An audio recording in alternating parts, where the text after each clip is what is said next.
O primeiro grito de Cristo na cruz.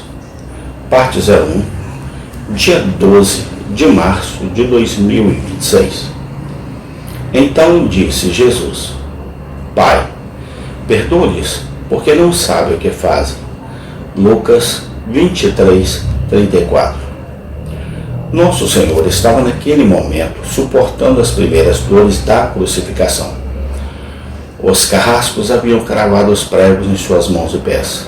Além disso, ele deve ter ficado muito deprimido e levado a uma condição de extrema fraqueza pela agonia da noite no Getsemane e pelas açoites e zombarias cruéis que ele suportou durante toda a manhã de Caifás, Pilatos, Herodes e os guardas pretorianos. No entanto, nem a fraqueza do passado, nem a dor do presente poderiam impedi-lo de continuar em oração. O Cordeiro de Deus calou-se para os homens, mas não calou-se para Deus. Mudo como ovelha diante de seus rosqueadores, ele não tinha uma palavra a dizer em sua própria defesa ao homem, mas continua em seu coração clamando a seu Pai, e nenhuma dor e nenhuma fraqueza podem silenciar suas santas súplicas. Amados, que exemplo nosso Senhor aqui nos apresenta. Continuemos em oração enquanto nosso coração bater, que nenhum excesso de sofrimento nos afaste do trono da graça, mas que nos aproxime dele. Enquanto viverem, os cristãos devem orar, pois somente enquanto oram é que eles vivem. Cessar a oração é renunciar às consolações que nosso caso exige. Sob todas as distrações do espírito e opressão do coração, grande Deus, ajuda-nos ainda a orar, e nunca do propiciatório que nossos passos sejam conduzidos pelo desespero.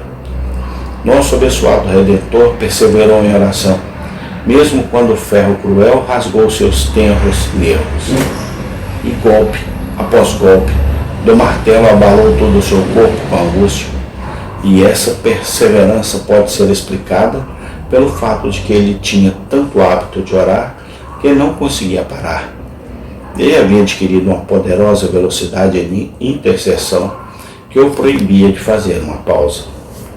Aquelas longas noites na encosta fria da montanha, aqueles muitos dias passados em solidão, aquelas jaculatórias perpétuas que ele costumava lançar ao céu, tudo isso formou nele um hábito tão poderoso que os tormentos mais severos não puderam deter sua força.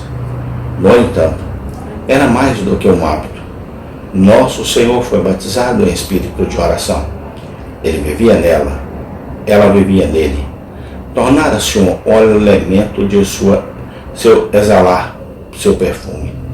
Mas, ao invés disso, libera-o ainda mais abundantemente por causa dos golpes do pilão. Sua fragrância, não sendo uma qualidade externa e superficial, mas uma virtude interior essencial à sua natureza, que ao bater na argamassa não extraiu dela, fazendo com que revelasse sua alma secreta de doçura.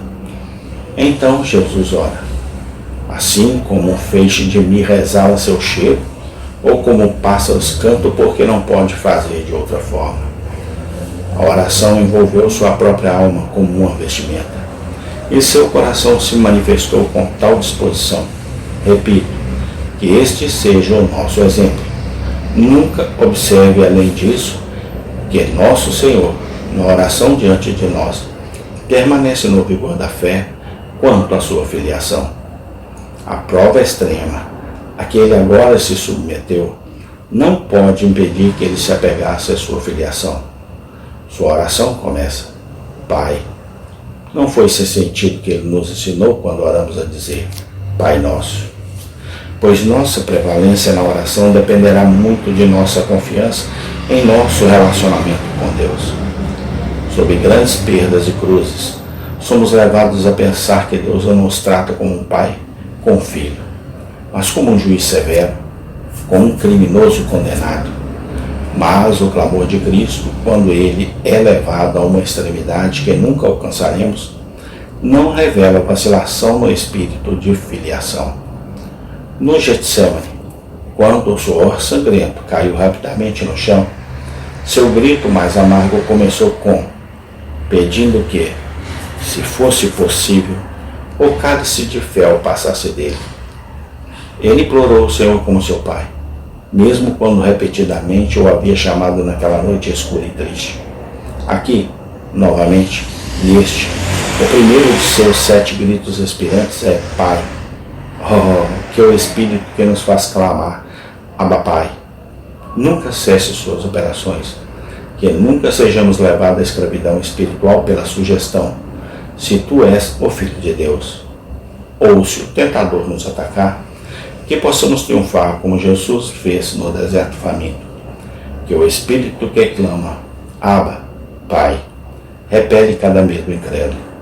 Quando formos corrigidos, como devemos ser, pois que filho há a quem seu pai não corrija, e possamos estar em sujeição ao amoroso Pai de nosso espírito de viver.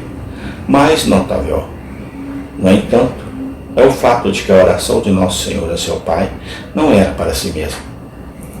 Ele continuou na cruz a orar por si mesmo. É verdade. E seu lamentável grito, meu Deus, por que me desamparaste? Mostra a personalidade de sua oração. Mas o primeiro dos 7 grandes gritos na cruz mal tem uma referência indireta a si mesmo. E, Pai, perdoa-lhes.